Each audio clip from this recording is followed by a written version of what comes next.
So I think for me, I didn't really realize I was an indigo until later in life because my, I guess, indigo-ness was suppressed. It was just suppressed by society, suppressed by, you know, the grind, suppressed by what I was told in school, what I was told, even in part, not completely, by my parents, by my family, friends. It was suppressed, and it only opened up when I found Torah. Because when I found Torah was the thing that liberated me. Torah was the thing that allowed me, or told me, that the Jew is here on earth to transcend physicality, transcend material. The Jew is here on earth to bend nature to his will. The Jew is here to, you know, when there's something going on, when there's an event in your life and all natural law says that X, Y, and Z is going to happen, and you want the opposite to happen, for the Jew, he can daven, he can pray, and, you know, he can say Shir Ma'alot, and something happens outside of nature where something goes his way. And I've seen it in my life. And for me, you know, being a Jew and finding Torah, and also I think going to Israel and living in Israel actually amplified that even more, because in Israel I kind of found my indigo-ness, so to speak, because Israel is a place where there are a little less, you know, people are outside the box.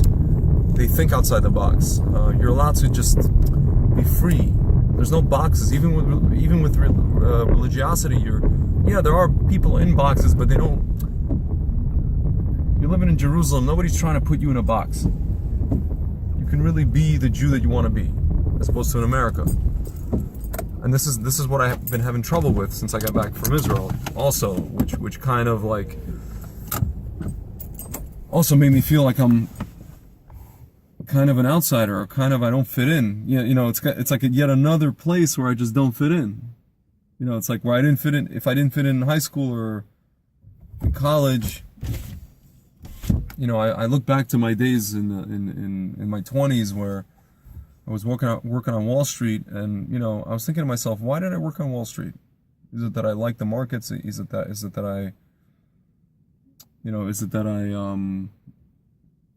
I'm like this financial maven. I'm like a Gordon Gekko of sorts. I realized no. I realized that the first time I looked at that terminal, when I looked at the screen, the bids and the offers, I realized that my intuition told me where to buy and where to sell. And when I went against my intuition, that's when I lost money. When I went with it, that's when I made money. And I realized the only reason I was really doing it is because I just wanted to make enough money just so I could live my life, you know, have freedom to see the world and experience the world and travel and just be the free spirit that I am, that I'm meant to be. And the only thing that would have allowed me to be that is, you know, money, is making money. But then I realized that when I found Torah, and I became a Torah Jew, I realized that it's interesting. You don't need a lot of money to explore yourself and explore the world and be the free spirit you want to be. You just need Hashem. You just need to connect to Hashem, and then you just connect. You just connect, and it allows you to just transcend everything that's going on in the world. It allows you to see, you know, you watch the news, it allows you to see right through the BS. You listen to people talk, you meet new people, and it allows you to see, you know, who's genuine and who's not, who's a phony, who's going to be your friend and who's not, who's going to fall off. Like who you really have a connection with and who you just kind of, you know, you don't dislike them, you're just kind of like they're what's it called? They're just an acquaintance, and they're going to continue to be that. You know, it allows you to see really who's going to take a bullet for you and who you can take a bullet for.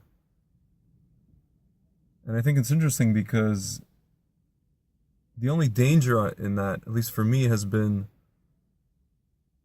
you know, I walk into a room, whereas before, you know, I walk into a party, into a room, and I would force myself to, I guess be social and socialize with everybody and just be kind of the jokester, the comedian, life of the party. And now I just kind of, you get to a point in life where you just own your feelings. You own your sentiments. You walk into a room, and if you don't want to talk to this person, or you don't want to participate in this activity, the whole room will be participating. Just because someone says so, because you're sitting there and the guy talking, the guy giving the speech is like, come on, everybody, do this. And you're like, I don't want to do that because this is retarded. This is silly. And why should I? And everybody looks at you like you're a freak. But then you realize, no, you guys are the freaks. You guys are the zombies, You guys are the ones living in the Matrix, and I'm just being me. I'm just doing me, And I think that Torah, for the people who really internalize it, allows you to do that. It allows you to just transcend what we think, what we perceive to be, or what we've been told our whole lives is reality. When in fact it's not. This whole chase for money is not reality. I watch a guy like, and guys, I have a business right now that I started a year ago, selling wines from Judea and Samaria, and I'll tell you, I didn't start this business because to make gazillions, Maybe I will, maybe I won't. Maybe I'll be somewhere in between. Maybe I'll make $100,000 a year, $50,000 a year. Who knows what I'll make? Maybe I'll make what my, a friend of mine said, it's going to be a passive income. Who knows? Maybe it'll just be passive income. But the reason I started it is because, this is a vehicle for showing the world what the land of Israel is about and what the land of Israel is producing, and showing Jews themselves their own heritage, and showing non-Jews, Gentiles, who we really are. We're not invaders in a foreign land. This is our land, and the prophecy spoke about, the prophet Amos spoke about the people returning to the land and building the land and building cities and planting vineyards and drinking the wine and selling the wine. Friends, this is a holy mission. I hope. I don't mean to be so dramatic or, I guess, bombastic, but it's a holy mission for me. This is not, money, it's going to be a byproduct. I'm sorry to tell you. Whoever's listening doesn't like to hear that. Because I'll tell you, friends, I listened today to an interview, or yesterday, of a fellow Russian Jew, Gary Vaynerchuk, and I'll tell you, he is my role model in a kind of more operational sense, I'll say, in a philosophical or business philosophical sense. But at the same time, it made me sad to hear that, his main motivation in life, besides going and talking to millions of people and helping them, is, he wants to buy enough money to buy the New York Jets. He goes, that's my happiness in life. And I'm just looking at this guy and I'm saying, dude, you're a Jew, my friend. I just want to scream into the television. I was watching the interview and I wanted to scream at him, Gary, Gary from Babruisk, Belarus, fellow Jew. You're so much bigger than that. You're so much bigger than just, I want to buy the Jets. That's my only happiness. Really? That's your only happiness? So what's going to happen when you buy the Jets? That's it. Mission accomplished, my friend. What's going to be? You're going to, that's it. You're going to have the biggest depression of your life. You're going to buy the Jets. Okay. As we say in Russian, дальше что? And then what? The point is that we Jews, we have the ability to transcend. We have a higher purpose here. We have a higher, all the business that we do. You see all the hospitals, all these places you see like Jewish names on plaques. These are people who do what they do not because necessarily they want to just be wealthy for its own sake. They want to help the world, friends. And I always felt that I was here to do that. And my only problem was that because I see, I guess, our financial systems and our just generally our economic and geopolitical systems as total BS. I see them as I see right through the lies. And again, Torah allows me to do that. I never really got attached to the money aspect of it. I never really, I actually developed a kind of over the last few years, this kind of aversion to money, and I started to see people who chase money as inherently evil. And I didn't realize that, or maybe I forgot that our forefathers, Abraham, Yitzhak, Yaakov, these were people who were, in their day, they were millionaires, or billionaires actually. And these were people who used their billions to change the world. These are people like Abraham who used his billions to draw people closer to Hashem. Or Yosef who used his billions to lead a nation to basically be a part of feeding a whole nation that wasn't even his.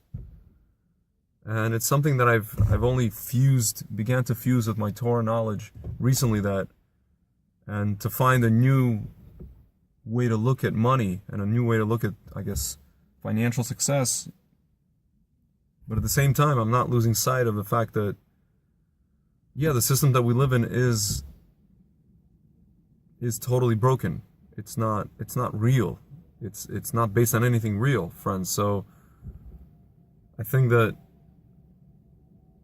my being, I guess what you would call, back to the Indigo adult, combined with a Jew and a Torah Jew, is just, it could be a recipe for just, who knows what, but if harnessed and honed correctly, it could be used to change the world in a dramatic way. And that's what I'm looking to do, friends. I'm looking to now take the knowledge that I have and take the power that I've recently, I guess, identified in myself, and to just basically plow through anything that stands in my way in my mission.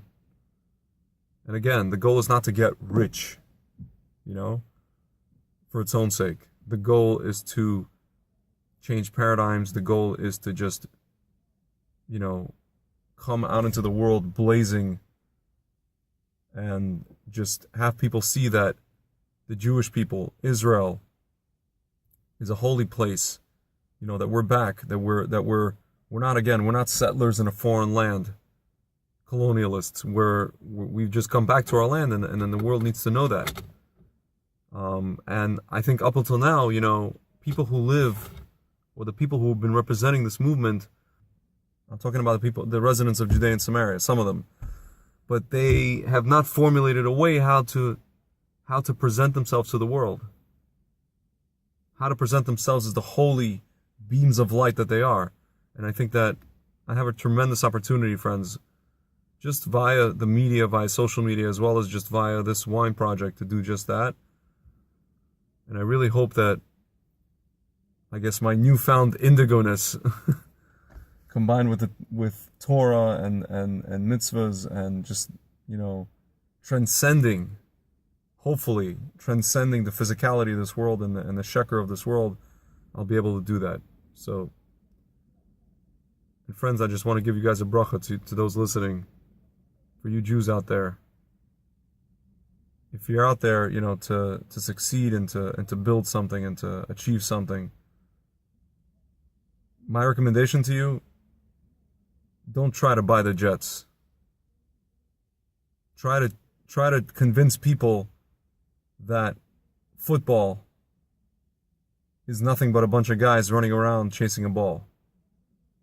And that, instead of 80,000 people watching those guys do what they do, there should be 80,000 people watching a doctor save a life.